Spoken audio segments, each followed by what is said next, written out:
We are thrilled to have Sister Elizabeth Davis with us today. Sister Elizabeth is a Sister of Mercy. She has served as a healthcare professional and administrator and led a variety of associations and organizations, including her own religious community. Sister Elizabeth is a distinguished educator and academic, and she is a voting delegate to the Synod on Synodality representing women religious. We are so grateful to have her with us today to share her insight and wisdom, and then to take our reflections with her to Rome. We are also grateful to have some of our past Nurturing Synodality presenters with us today. Thank you so much for joining us at this final session, and we look forward to hearing your thoughts and where we go from here after Sister Elizabeth presents. Now, after Sister Elizabeth's presentation, we will invite our previous presenters to say a word or two in response. Then we will break off into small groups to share our responses to her questions. We will rejoin the large group and invite the group facilitator to share one or two key points from the small group sharing. We'll not have time for Q&A with Sister Elizabeth today, but feel free to send them directly to her by email, and I'll put her email address in the chat right now. So if you have a question, copy and paste that and send that directly to Sister. It's just a gracious invitation for Sister to be able to do that. So without any further ado, Sister Elizabeth Davis. Thank you, Mark, for that very gracious introduction. I wasn't gracious in sharing my email. I'm actually quite selfish because I do want input from people to make sure that I go back to Rome wiser than I left Rome. So I'm going to share my screen now. So first of all, I thank you for giving me this opportunity to meet with yet another group of people who have a very high level of interest in what is going to happen at the second session of the Synod, which will be the last session of the Synod. So it's a very important moment in this journey that many of us have been on since 2021. So I've read your submission to the Synod through the Conference of Bishops, very impressive, and I'm not sure I'm going to add much light beyond you clearly know the ground you're walking on. What I'm most interested in, though, is conveying to you the areas where I am slightly anxious that we're not going to get the attention we need. And I want to hear from you where I need to put my emphasis when I go to Rome. The Synod symbol is an important symbol, I believe, because of its inclusion. The inclusion of the people who are walking together, led by a child and a teenager, not led by the Pope or the sister, inclusive of people who don't walk as well as others, all different colors signifying different personalities, different creeds, different ethnicities. The tree, that's the tree, but it represents the cross as well, and its branches represent the dove, which represents the Holy Spirit, the golden ball, which represents the Son, and the Eucharist, reminding us that our tradition in all its richness lives in a world, an earth, a cosmos, that God has been God's first incarnation to us. God's second incarnation is in the person of Jesus. And the Synod symbol melds both together. And I always show the picture of the artist because I'm sad that people don't know who actually did this for us.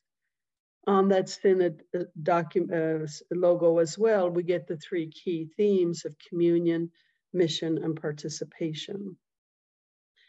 You know where we are in the whole Synod process. You've had very fine speakers talk to you about that.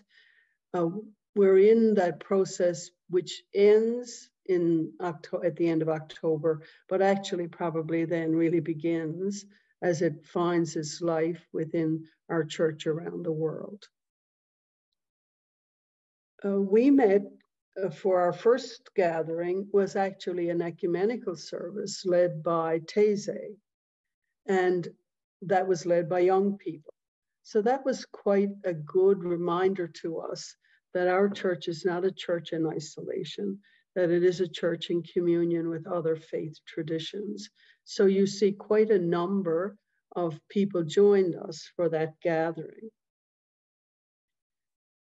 The highlight, perhaps, in terms of the communication, the process that we used at the Synod was what they call conversation in the spirit, what I would have called contemplative listening and dialogue.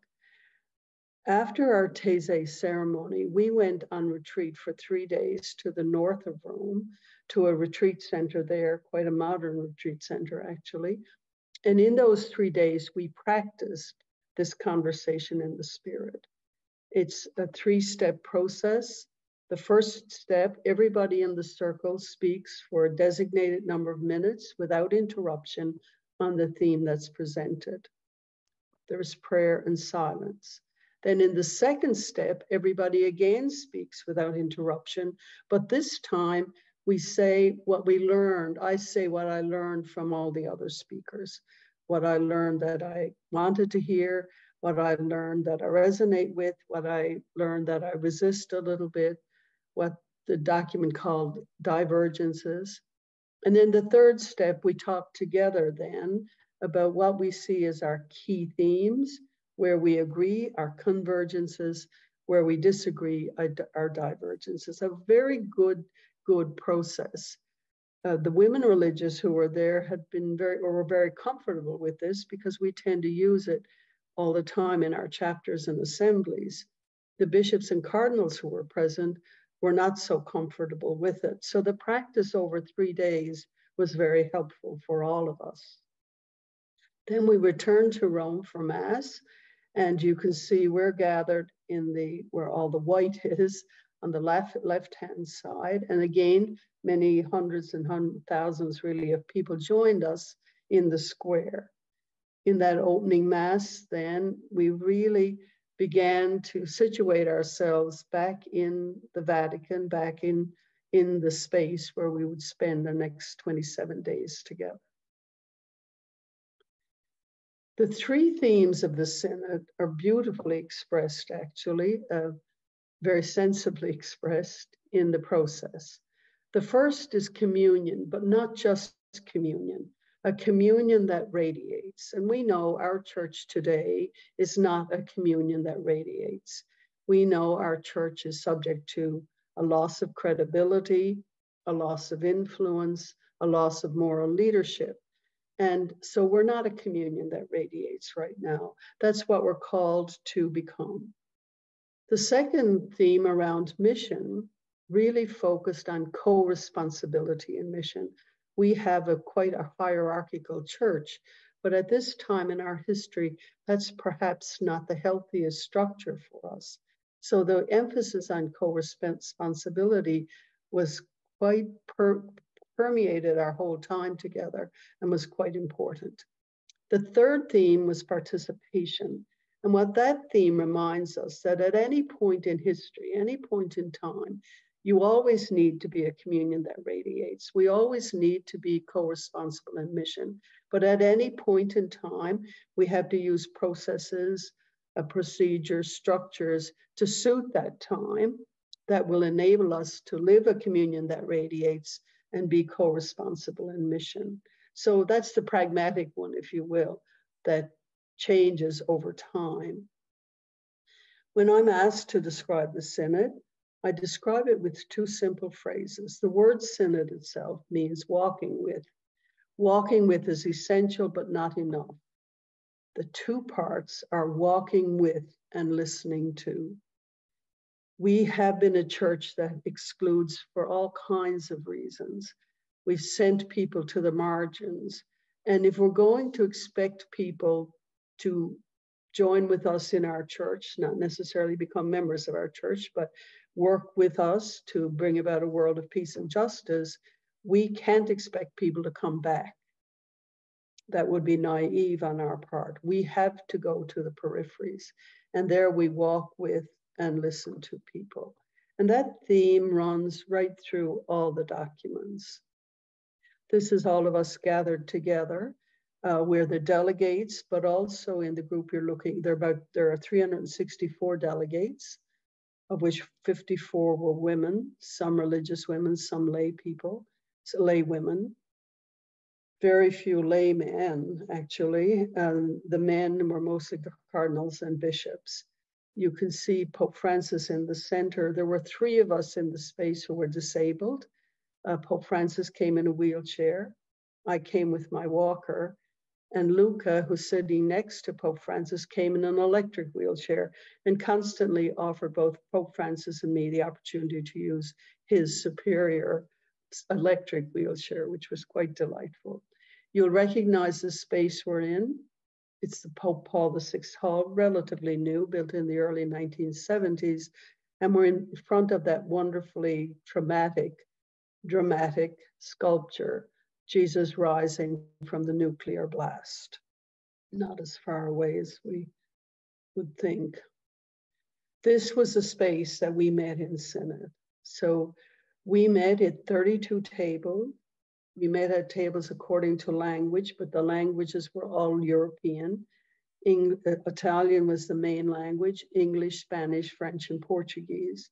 What that meant is most of the people didn't come from a language, either one of those language groups.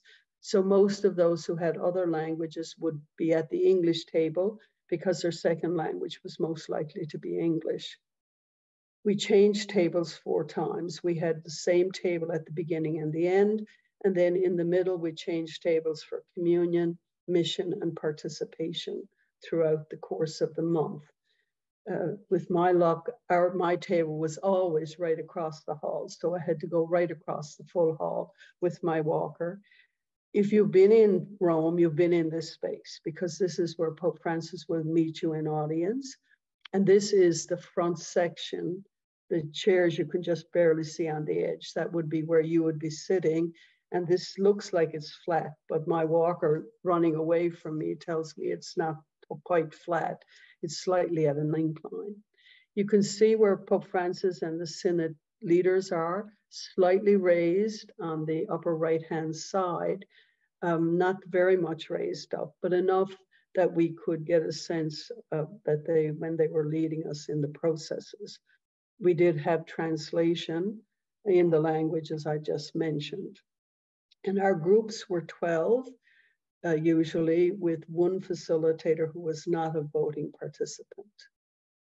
I want to show you 2 of the tables I was at, simply to give you a sense of the global church that we're part of. So at one of my tables, as you can see, we have, starting with the bishop with the gray shirt on, he's a bishop from East Timor, one of the newest countries on earth, left the oppression of Indonesia in the 1990s. And their whole theme is around reconciliation. The bishop from South Sudan, who says he's not at war in his country right now, but the Sudan, as you know, is at war. Next to him was a bishop from Poland, and Poland had just voted out their very right-wing government, and he was hoping they'd be able to find a consolidation of the centrist governments to lead the country. Next to me is a woman, a lay woman from Fiji, from Fiji. Next to her in the sari, a woman from India. Next to her was our facilitator from Lebanon. The war with Hamas broke out the 3 days after we started the synod. She did not know if she would get home. Next to her is a permanent deacon from Syria. He didn't know if he'd get home. And we found out later his sister was actually killed in that, as part of that terrible atrocity that's happening there. Next to him is somebody you might recognize, Bishop Robert Barron from the United States. Next to him was a bishop from Liberia. Next to him was the newly minted cardinal from Hong Kong. And next to him was Cardinal Stupich from Chicago. Fortunately for me, he was able to balance a little bit Bishop Barron, the 2 American bishops. The other table I was on, you can see the young woman in green is from Myanmar, where you know there's terrible violence today. Next to her was a Bishop Batzing from Germany, who leads the conference there and who has been negotiating with Rome about their moving too quickly in Germany in the synodal way. Next to him is the deacon from Syria. Next to him is the facilitator, the woman from Australia. Next to her is a man from India, but his ministry is in Saudi Arabia, where I had never even thought about Catholics being present. Next to him is the bishop from Uganda, then the bishop from Zimbabwe, then a sister from Ireland who spent most of her life in Africa, then the Canadian bishop, you probably know, Bishop Poisson. Next to me, you probably know Cardinal Cherney from Canada. Some of you know him, I'm sure. And next to him was the executive secretary of the World Communion of Reformed Churches. There were other Christian leaders there, not other Jewish or Muslim leaders, but there were other Christian leaders who sat at our tables, fully participated in the conversation, but not in the voting. You can see our table. There were 4 monitors that gave us directions from time to time. That white space-like thing in the middle is a camera, and when we were speaking in plenary, that camera picked us up, so it was able to show the whole group where we were. And then we each had our own tablet where we clocked in every morning and from which we voted. This is the table, as I told you, slightly raised. Pope Francis always came when we were in plenary. When we were meeting at our tables, he didn't come. You can see Cardinal Grech was the leader of the Secretariat, Cardinal Hollerich, who was the chief officer, and then Sister Natalie, the only woman on the group. Now, I showed you our tables, the round tables where we each had a voice. If Cardinal Dolan, whose group I was in, went overtime, he was stopped. If I went overtime, I was stopped. We were not allowed to interrupt each other. And then we go to even the last Mass, and we lined up hierarchically. Cardinals, followed by archbishops, followed by bishops, followed by priests, and then the rest of us. I had hoped by the last Mass that would not happen. It happened at all our Masses, all our gatherings. So everything we were imaging in the Synod Hall defaulted to our old way of hierarchy in the Eucharist, which is the heart of our church. So that mixing of imaging was very heartbreaking for me. These are the women at the Synod. We were 54 delegates. 2 of the women were theologians. They've added another one. Most of the facilitators were women, and there were 2 of the communicators who were women. You can see we're all different ages, different colors. Some are sisters in habit, some are sisters not in habit, some are lay people. And like any group of people, we were ranged from very conservative to very liberal and all the way in between.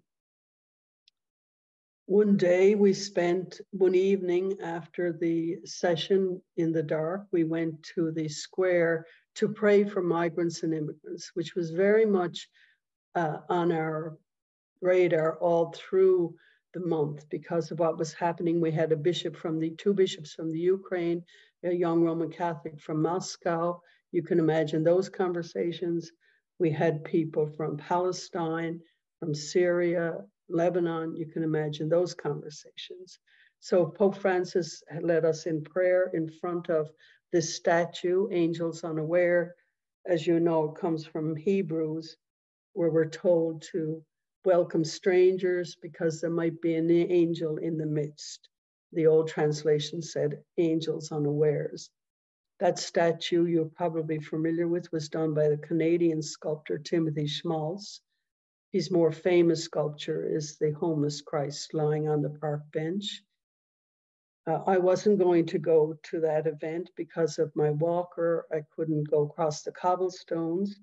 Because I had the walker, I used the lower door of the hall.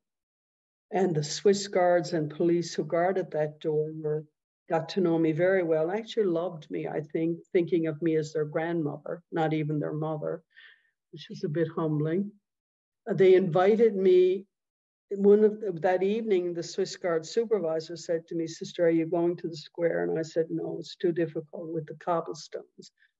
Well, he said, "Can I get a wheelchair and bring you?" And I said, "No, I really don't want you to go to that trouble." He disappeared. another guard came and said, wait. And then the policeman came and said, I think we can get you into the square. So on the other picture, you can see a little tiny car in the middle of all of St. Peter's Square. That's the car with the sister driving me in, not the Pope. He had to come in the wheelchair, but I was escorted in the car. The process that we use at the Synod very much recognized that diversity that I showed just even with 2 tables. We were diverse in terms of where we came from. We were diverse in our theological approach. We were diverse in our living of church. We were diverse in our experience of being Catholic even.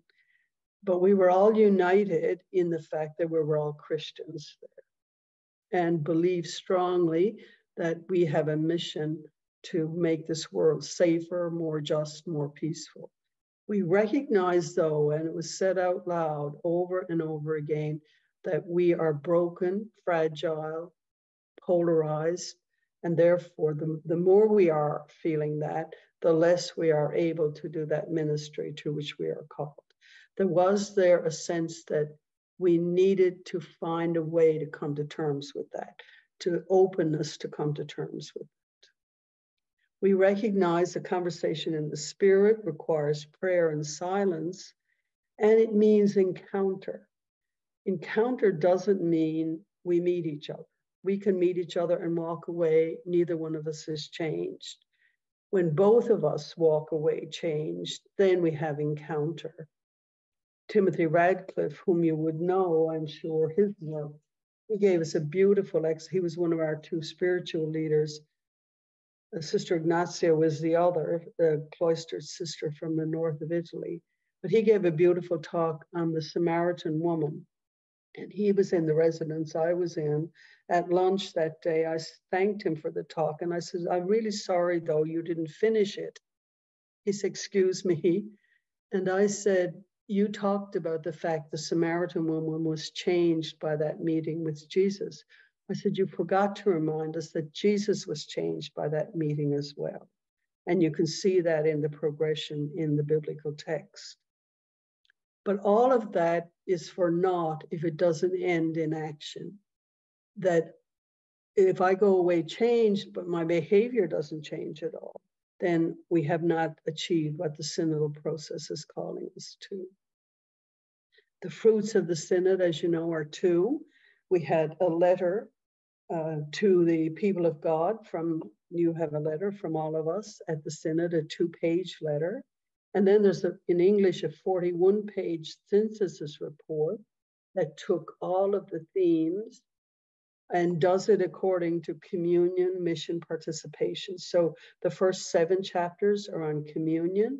The next set of chapters, 6 chapters, are on mission.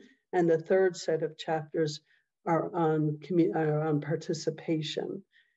And within each chapter, you were given convergences and divergences.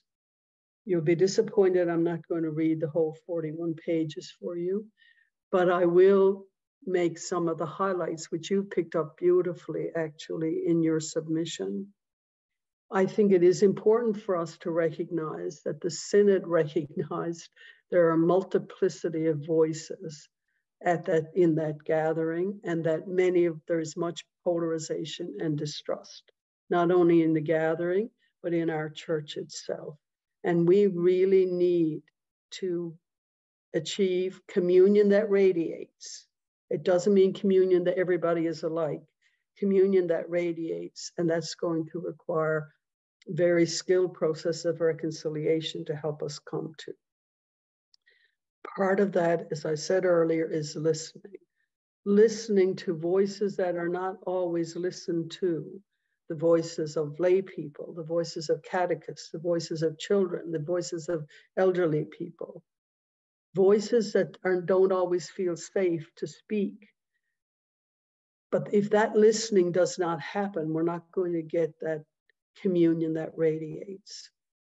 Young people were named over and over again, and our challenge to create a church that's truly an intergenerational church, an intergenerational culture where people can freely speak for themselves wherever they are.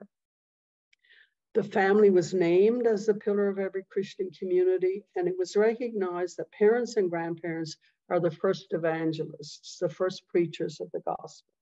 Having said all of that, though, it was also recognized that the church is not organized around families. The church is organized around the hierarchy. And if we're going to make a church that's responsive to who's at the center of that church, we have to change our structures so that lay people, families, can truly be free to be themselves. There are two approaches to women in the documents. The first approach is the good one, that we're all clothed with the same baptismal dignity. We all receive equally the variety of gifts of the Spirit. It was very recognized that women and children, more than men, are damaged by sexual violence, economic inequality, and the tendency to treat us as objects.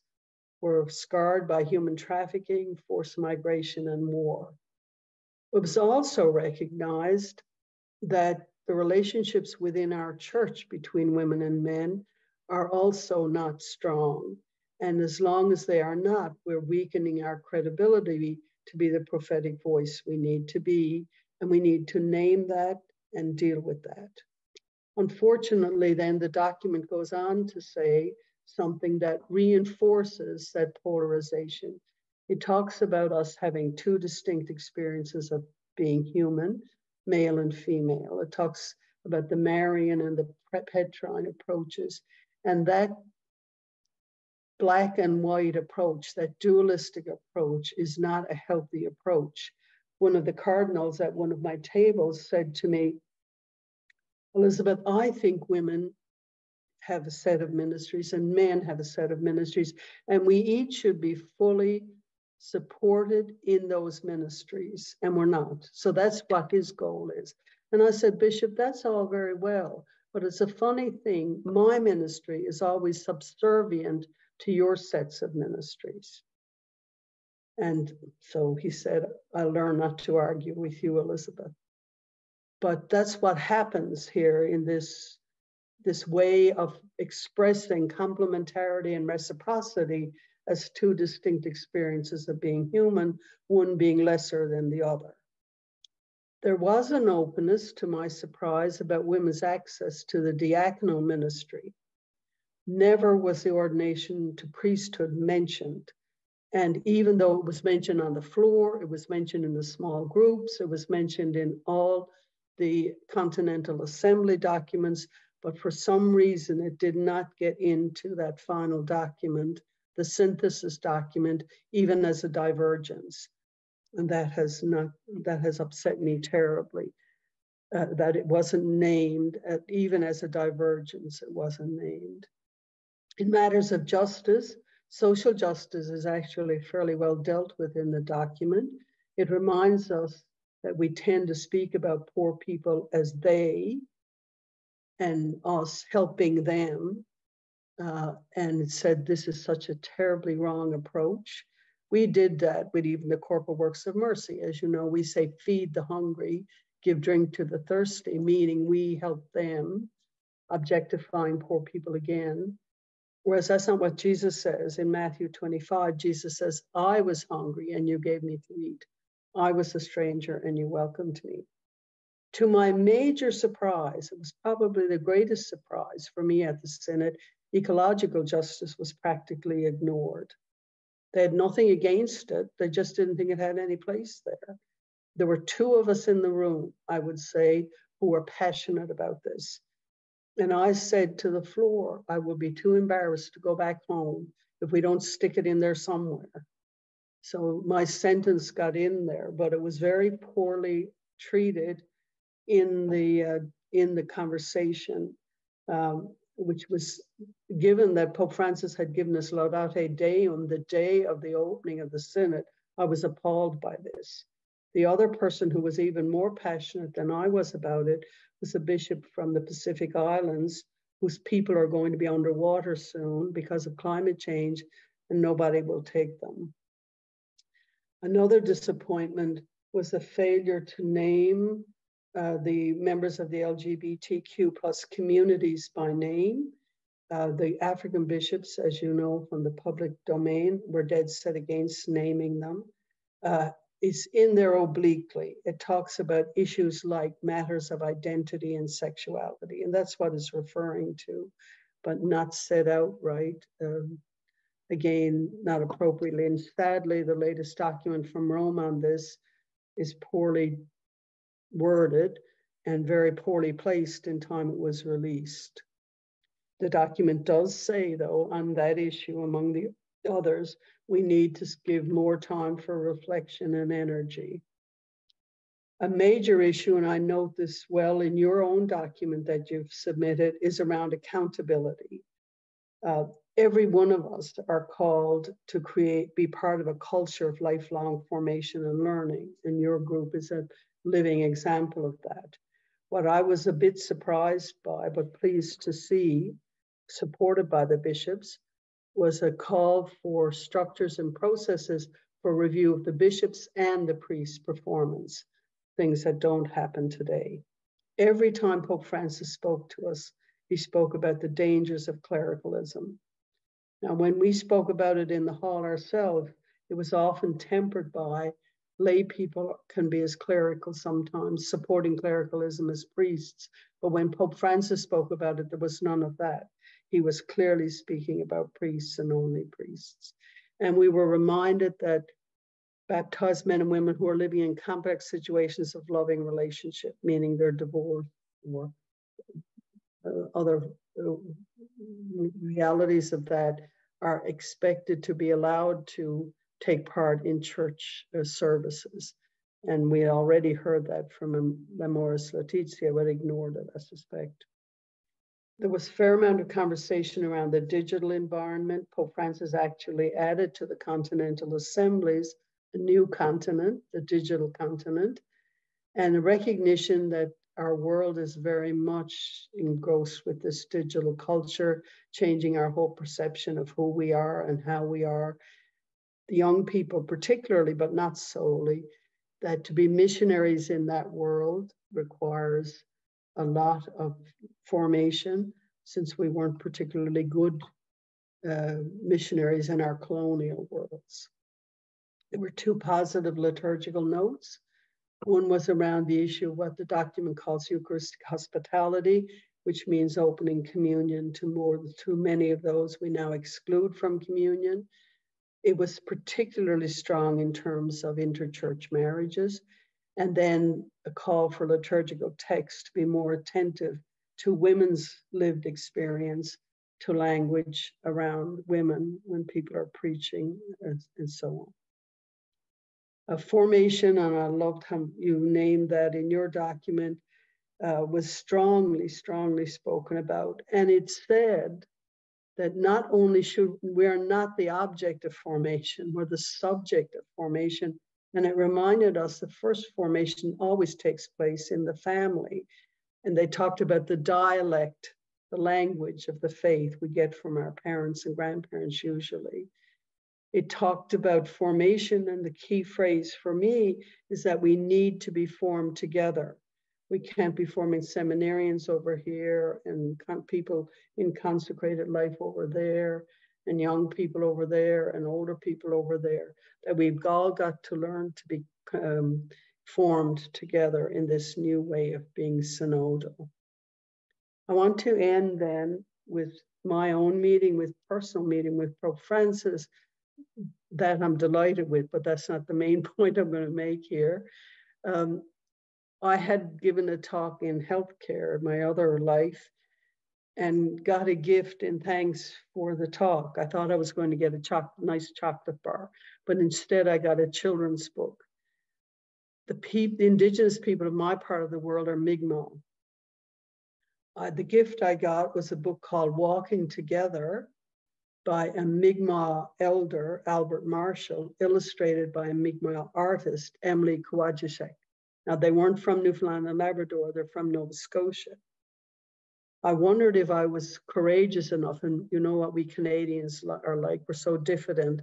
So I wouldn't go up to meet the Pope. And then one day I had to come early, which I rarely am ever. And when I walked into the hall, there was nobody talking to him. He was sitting there. And I realized this was the Holy Spirit reminding me what I needed to do. So I gave him the book, and he stayed with me some minutes and looked through every page in the book. There's about 1,000 photographs of it, but that's the one that I treasure most. His hands and my hands are on the book. But I want to read you a couple of pages from that book, which is the really important point here. The image itself could be a mirror of the Synod image.